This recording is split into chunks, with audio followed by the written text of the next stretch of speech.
C'est l'histoire d'un adolescent de 14 ans qui révisait le brevet de mathématiques. Il y avait quelque chose de difficile à comprendre, c'est que le niveau était correct, la compréhension était correcte, mais les notes ne suivaient pas. Donc il y avait quelque chose qu'il fallait trouver. Jusqu'à un moment où j'ai demandé de faire un calcul. Et en fait, quand quelqu'un calcule ou réfléchit, je regarde toujours où il regarde. Parce que suivant l'endroit où il regarde, ça veut dire qu'il connecte à différentes parties du cerveau. Et moi, ça me permet de voir s'il est visuel, auditif, kinesthésique. Bon, il y a plein de vidéos là-dessus hein, sur le sujet, donc je ne vais pas m'étaler. Et là, en faisant son calcul, je me suis aperçu qu'il regardait loin dans le vide. Et en fait, qu'il se connectait à rien au niveau de son cerveau.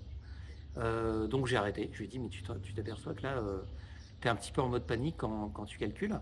Il m'a dit oui. Et je lui ai demandé depuis quand. Il m'a dit depuis la 5e, donc ça faisait 2 ans.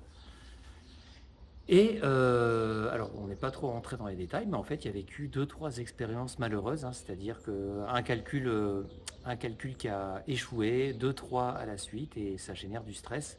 Et donc, dès qu'il se mettait à calculer, il n'était pas du tout dans tous ses moyens.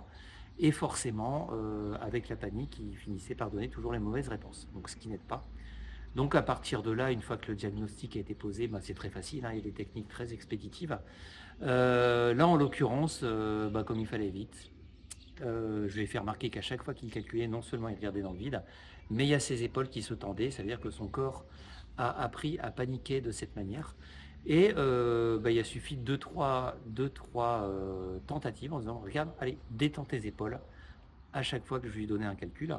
Et finalement, il a désappris à son corps à stresser dès qu'il y a un calcul qui était là, qui devait effectuer. Et son boulot pendant une semaine, c'est de observer ses épaules. Observer ses épaules, regarder sa respiration. Voilà, donc un traumatisme, une fois qu'il est... Bon, j'appelle ça un traumatisme, hein, c'est vraiment quelque chose de petit, mais je mets ce mot là-dessus. Une fois que c'est identifié, ça part très facilement, mais tant qu'on n'a pas compris, tant qu'on n'a pas identifié, ça peut passer du temps. Voilà.